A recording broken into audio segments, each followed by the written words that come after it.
In this week's Parsha, there's a Rashi that at first glance seems to be that Rashi is quoting a Gemara almost word for word.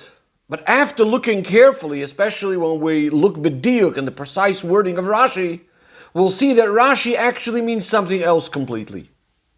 So on the pasuk where Hashem is telling Yaakov Avinu, "Ha'aretz asher ato shoichev oleh," the land that you are lying upon, L'cho etnena, I'm going to give it to you and your children. Chazal say in the Gemara, on these words, Ha'aretz asher ato shoichev oleh, the land that you're lying upon. So the Gemara asks, what's so great about that? As Rashi explains, is Hashem promising Yaakov Avinu to just give him the amount of space that he's lying on, 4 amos. That's what he's going to give to his children? Says the Gemara, Amar Rabbi Yitzchak Malami, that teaches us that Hashem folded all of Eretz Yisrael and put it under Yaakov Avinu in order so that it should be easier for his children to later go ahead and conquer it. As Rashi explains, like the Daled Amos, the 4 cubits, where a person lies, just as easy as that is, all of Eretz Yisrael will be that easy. Now Rashi, in his explanation in Chumash, also quotes the word Shoichev Oleha, and Rashi explains, Kipal HaKadosh Baruch Hu, Hashem folded all of Eretz Yisrael under him, and with this he was hinting to him, Shetehei Noicha, that it will be easy to be conquered by his children. So the Mefarshim explained that Rashi is bothered by the same question of the Gemara. That what is so great about being promised the land, the piece of land that he's lying upon? And this is what Rashi is answering, just like in the Gemara, that Hashem folded all of Eretz Yisrael under him. And therefore, the greatness or the chidush, the novelty of this promise is that it's going to be easy for his children to conquer. Again, like Rashi explained over there in the Gemara, just like it is so easy to conquer just your own 4 cubits. Says the Rebbe, however, we need to understand, if even in Rashi's explanation in Gemara, Rashi needs to add explanation on what the Gemara says that it should be easy for his children to conquer. Rashi then needs to go ahead and say, like the Daled Amos of where a person lies. So surely he should have added this explanation where he's explaining the pasuk in Chumash, which is written as discussed many times for Ben Chamish Lemikra. So Rashi then should have not just sufficed by saying that it'll be easy for his children to conquer. Rashi should have explained, like the Daled Amos of a person, like it's easy to conquer your own little space. Point number 2, says the Rebbe, if in fact what was bothering Rashi was this idea, was it so special about Hashem promising this little area that he's lying on, so then Rashi should have quoted from the pasuk also the words ha'aretz asher ato, not only the word shoichev oleh, the land that you're lying upon. Because the main difficulty is not the word shoichev oleh, lying upon on its own seemingly, but rather the problem is about this area of land that he is lying on is a very small area. Only Daled Amos. So Rashi should have quoted the words ha'aretz asher ato shoichev oleh. Says the Rebbe, from all of this we understand that according to Pshutei Shel Mikra, and therefore by Rashi, this is not actually what was bothering him of what's the pasuk teaching us, and what's so great about this verse over here, the land that you're lying upon. But rather, Rashi is bothered by some other thing in these words, just the word shoichev oleh, just these words that you're lying upon. And similarly, says the Rebbe, the fact that the land is going to be easy for his children to conquer, this is not known somehow just because of the area, the space of the land that he's lying on, but rather again, just somehow, just from those words, shoichev oleh itself. So how do we understand this? But before that, the Rebbe looks at some other questions. The Rebbe says, in regards to this Pirush itself, that Hashem is hinting to him that the land is going to be easy for his children to conquer. Says the Rebbe, we need to understand. In the Gemara, where the Gemara says that Hashem folded the whole Eretz Yisrael under him so that it should be easier for his children to conquer, That's what the Gemara says. But Rashi over here says something different. He's changing it, he's adding something. Rashi says, Ramazlo, he's giving him a hint that it will be easy for his children to conquer. What is the difference between these two ways? Simply says the Rebbe, in the Gemara, when it says so that it should be easy for the children to conquer, that means the fact that Hashem is putting all of Eretz Yisrael under him, that is actually achieving that it's going to be easier for his children to be able to conquer it. Where when Rashi says Hashem is hinting to him that it will be easier for them to conquer, that means Hashem is just revealing to him something that's going to happen. Yes, the conquering is going to be easy, but not that what Hashem is doing now, that's what's making it easier. And so the Rebbe says we need to understand. First of all, why is Rashi changing from the Gemara? And furthermore, it would seem to be on the contrary. According to the Gemara, where Hashem is folding Eretz Yisrael in order to make it easier for the Yidden to conquer, so we can understand why Hashem is doing this amazing miracle, putting all of Eretz Yisrael under Yaakov. But if it's only to give Yaakov a hint about something that's going to happen in the future, letting him know what's going to be, and the Rebbe gives an example for this. We find earlier by Avraham Avinu that Hashem, told him things that are going to be, said things that are going to happen, that he's going to get all of Eretz Yisrael. But if that's all Hashem is doing with Yaakov, and just telling him what's going to happen, so do we need to have such a big miracle that's something that's completely, has absolutely no connection to nature as well, to put all of Eretz Yisrael in the 4 cubits of Yaakov just to tell him something that's going to happen, just as a hint of something that's going to happen in the future? Says the Rebbe, seemingly we would be able to answer that the reason why Rashi does not learn like the Gemara, because al derech hapshat, it's difficult to say that the fact that Hashem is folding all of Eretz Yisrael under Yaakov is going to cause many generations later Yidden are going to be able to conquer Eretz Yisrael easier because of that. And therefore Rashi says that it's only a remes, it's only a hint that this is what's going to happen. But the question still remains, if you want to say the future, so Hashem could tell him the future. Why does Hashem have to fold all of Eretz Yisrael, make this miracle? And we know Hashem does not perform miracles in vain. Another thing says that Rebbe is not understood. This pirush of Hashem putting all of Eretz Yisrael under Yaakov, we also find in the Medrash. But in the Medrash, over there, it concludes with something else. Not that it should be easier for his children to conquer, but rather, the Medrash says, Ki inish de Omar min didach, like someone that says, from what's under your head. In other words, Hashem is actually giving Yaakov ownership on all of Eretz Yisrael. It's like all under his head, like all in his pocket, so to speak. He has it all. So the Rebbe asks, why does Rashi learn that Hashem is folding all of Eretz Yisrael as a hint for what's going to happen in the future, will be easier for his children to conquer? And then we have the previous questions. Why does Hashem have to do this miracle in order to give this hint? Hashem could just tell it to him. Why doesn't Rashi learn like the Medrash that in fact Hashem was showing Yaakov Avinu himself, not anything that's going to happen in the future. He's showing Yaakov Avinu's own ownership of Eretz Yisrael. It's as if it's all under his head already. The Rebbe says the question becomes even stronger. In regards to Avraham Avinu, the Gemara says something very similar. That the reason why Hashem says to Avraham Avinu, Kum ishalich baretz, take a walk across the land in its length and in its breadth. Because I'm going to give it to you. The Gemara says so that it should be easier for his children to conquer. Rashi, on that pasuk, does not bring this concept at all, which seems to imply that this idea to make it easier for his children to conquer later, just because the father did something, is difficult to say in derech hapshat. If that's the case, what is the point of Avraham Avinu going in Eretz Yisrael simply? And it's so simple, Rashi doesn't even have to say it. It's Avraham Avinu is doing an act. He's walking around where he wants, when he wants, how he wants, no one disturbing him. He's acting like a balabayis, which shows his ownership of Eretz Yisrael. That's what it's about, as we'll discuss a little bit later in the Sicha as well.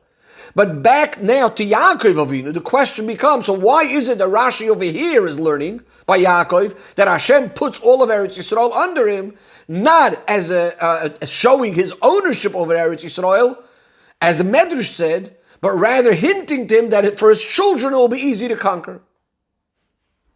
Says the Rebbe, the explanation of all of this is, in Pshutay Shel Mikra, when we read the simple psukim, in fact, there is no question at all which the Gemara asked of what is the greatness or what is so special about telling Yaakov Avinu the land that you're lying on is going to be yours, which we said the Gemara wants to know what's so special about promising him just that little area that he's lying on. Says the Rebbe, according to Pshutay Shel Mikra, that's not even a question to start with. Because when Hashem says the land that you're lying on, simply does not mean this small little space that Yaakov Avinu is lying on.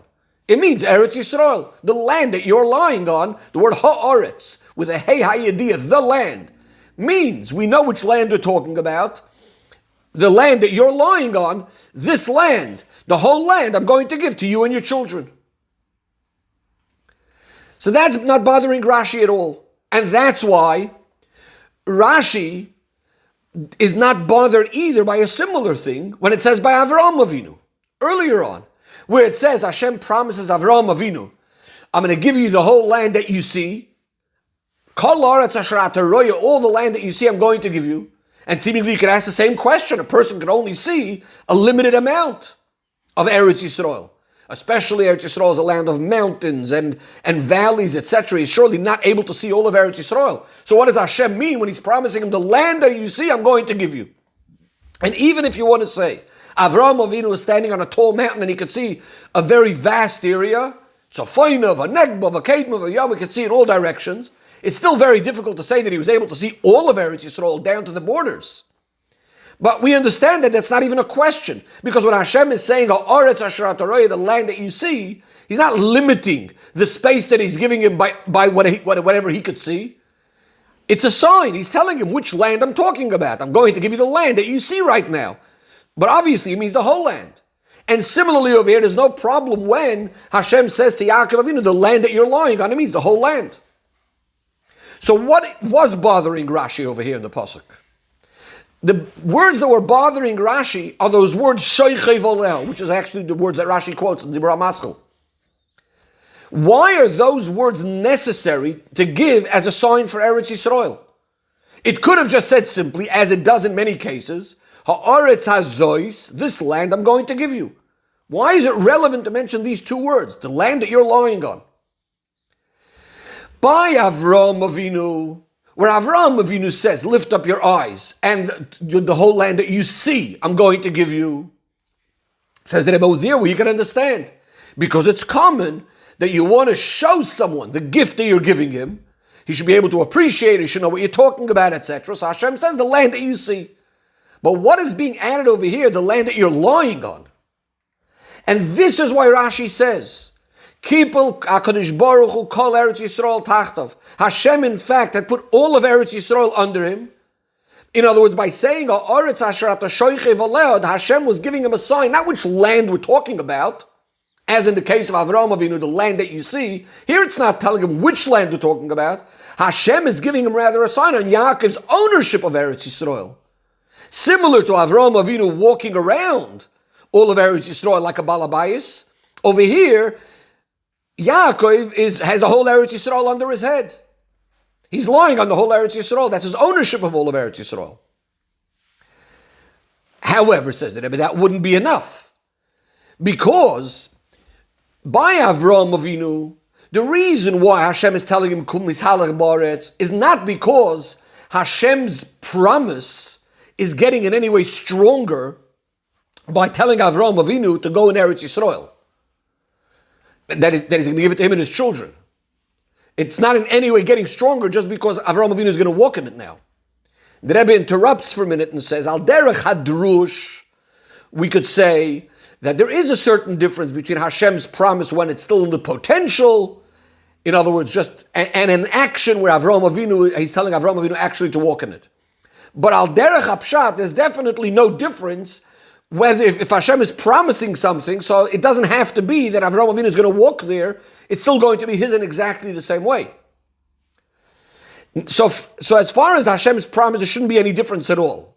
Rather, in the case of Avraham Avinu, it's more as far as Avraham Avinu is concerned, for his benefit, so to speak. In other words, the promise of Hashem to Avraham Avinu, Kilecho etneno, so it starts being fulfilled right now in a way that Avraham Avinu Mamish feels already like the boss in the land. He could actually walk around in it. He's walking the length and the breadth freely as if it's his own land. So that's by Avraham Avinu. We can understand the point of him walking around.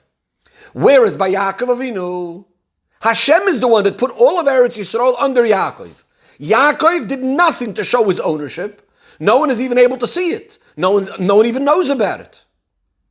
Furthermore, says the Rebbe, that this itself wasn't even in a way that Hashem told Yaakov Avinu, okay, lie down on the ground now, like Hashem told Avraham Avinu, walk in the land. Yaakov Avinu had lied down himself. He was lying on the ground. And afterwards, Hashem comes along and puts all of Eretz Yisrael under him. He has the dream, and Hashem says to him, the land that you're lying on, I'm going to give to you, etc. So the question is, as far as Yaakov is concerned, what was actually achieved by the fact that Hashem put all of Eretz Yisrael under him? And this is why Rashi continues and says that Hashem was giving him a hint.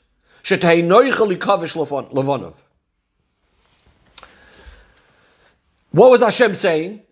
In other words, the fact that Hashem is giving this ownership to Yaakov over Eretz Yisrael, just by the fact that Yaakov is sleeping on it, lying on it, not like by Avraham Avinu, where he was told to walk the land. There's a certain chiddush, there's a certain novelty in the promise that Yaakov is getting compared to the promise that Avraham Avinu got. In the promise to Yaakov Avinu, there's the chiddush that the conquering of the land is going to come extremely easy, without any sort of bother, without any sort of effort. In other words, the sign of his ownership of Eretz Yisrael is in a way that he actually has to do nothing. He's lying on the land, shoichev aleh, and he's just getting it from Eretz Yisrael. Hashem is the one that just folds the whole land under him. The Rebbe says, in fact, here we see specifically the chidush that's brought out in learning b'derech hapshat as Rashi learns compared to the way the Gemara is learning. According to the Gemara, when the Gemara says that it's in order that it should be easy for the children to conquer, that means there's still some sort of effort being done by the children, by the Yidden. At least as much as to conquer, to take over 4 amos. And it's going to be as easy as 4 amos. Rashi is coming and telling us a bigger chiddush, that even this little bit of bother Yidden are not going to need to have when they're conquering Eretz Yisrael. It's going to be in a way as if they're just lying on it, and beforehand already, Hashem has done it all. The Rebbe says this is similar to a famous story with Lipskier HaMelech, where he was going to, the Sancheriv had come to fight the Yidden in Eretz Yisrael, and what did Lipskier say to Hashem? I'm going to sleep in bed, and you, Hashem, take care of it all. In simple words, says the Rebbe, it's sufficient, it's enough that the Yidden are just lying, so to speak, down on the land. And all of the Goyim who need to be conquered are all just going to agree that yes, all of Eretz Yisrael, down to all of its borders, is the everlasting inheritance of Am Yisrael. Yidden have all Eretz Yisrael without any war whatsoever. The Rebbe now looks in the Chassidus aspect of all of this. And the Rebbe says, it's known what the Mendel Rebbe says. The Mendel Rebbe was the Baal HaGeula V'Simcha of Yud Kislev. So he explains in his famous Maimer that starts over the word Ato Echod. And he speaks over there about the idea of Yechidah, the essence of the Neshama that spreads out in the 4 cubits and the 4 amos of a person. He explains that this is such a high level, called a high level of makif, of an all-encompassing energy, which can't even rest on the body of the person, even in a makivdical way, but rather it spreads out in the 4 amos of the person, which is the 4 amos of a person, always consider the person's space. Says the Rebbe, now let's apply this to what we're talking about. Hashem puts all of Eretz Yisrael under Yaakov and his Daled Amos, which makes the ownership of Eretz Yisrael now connected with the Daled Amos, which is the Yechidah of Yaakov. So therefore Eretz Yisrael is connected with the Yechidah of Yaakov and the Yechidah of each and every Yid. Because all Yidden, of course, are the children of Yaakov, are all included and are coming from the Neshama of Yaakov. Says the Rebbe, this is the reason why it causes that Eretz Yisrael is going to be easy to conquer for his children, to the extent that a Yid could just be lying down and everything is being done from above. Because Chassidus explains that while other aspects of Kedusha sometimes could have a certain opposition, the level of Yechida, the essence of the Neshama, there can't be any opposition against that. And therefore, it's specifically because of this level of the Daled Amis of the Yechida, this causes that automatically everything is taken care of by itself. It's what Chassidus calls the birur. The elevation happens by itself without any wars, in a complete peaceful way. Says the Rebbe, there's another amazing idea that comes specifically out of the Rashi ala Torah compared to the way Chazal and the Gemara are learning. In the Gemara, where it says, Kipla HaKadosh Baruch Hu, that Hashem folded all of Eretz Yisrael, and we're saying this is a reason so that the Yidden will be able to conquer it later, which means Hashem is giving the koyach, the Yidden, if they want, will be able to go in and conquer Eretz Yisrael, and it's going to become easy. Because Hashem is giving the land to the avos and to the children, etc. So it says, if they're going to go, it's going to be easy. But it doesn't say at all that Yidden will actually want to go and conquer Eretz Yisrael, and then it will be easy. In fact, says the Rebbe, unfortunately today, there's Rahman al-Itzlan Yidden that we need to argue with them that all of Eretz Yisrael belongs to all of the Yidden as an everlasting inheritance. Rashi in the beginning of Chumash says that only Goyim are going to argue to the Yidden that list him at them that you're thieves. And furthermore, since Toiras Emes says that we answer the Goyim, that the whole world belongs to Hashem. Hashem took it from the Goyim and gave it to us. So it's understood that if we say this answer to the Goyim in the proper way, we give over Hashem's words and this mission with the right strength, with the right courage, and the Goy feels that it's coming, Dvarim hayotzim and alev, then completely it's going to eradicate any of the complaints of the Goyim. And yet Rahman al-Itzlan says the Rebbe, there are Yidden that are arguing the other way around. So back to what we started saying. In the Gemara, there is still some room to say it will be easy for the Yidden if they go ahead and conquer, will be easy for them. Comes along Rashi and he explains and says in his Pirush ala Torah more than what the Gemara says. It says Ramaz loy, Hashem is hinting to him that it will be easy for his children to conquer. In other words, Hashem is being meramis to Yaakov, and through that also to his children. And that itself is a yisoidus and a sinas koyach and a demand to conquer. Because obviously the whole creation is all based on the idea that Hashem created nothing in vain. And surely when Hashem came along and hinted, so he's not doing, and not just doing it in just one little thing, so Hashem is doing a tremendous miracle. So therefore it's obvious that this is what's going to have to happen. And furthermore, says the Rebbe, as Rashi says, Shetehei means it's definitely going to be. Hashem is giving Yaakov a remes to something that's actually going to happen. Not only that it should be easier, but practically it's going to happen. The Yidden will conquer Eretz Yisrael easily. Because if Torah had promised that eventually Yidden will do tshuva at the end of their golus, including also that all Yidden will stand even during the golus with the proper true strength to hold on to all of Eretz Yisrael with all of its borders. And then miyadei nigolan, immediately the Yidden will be redeemed. Aydei Mashiach tzidkeinu b'meheiru v'yameinu mamash.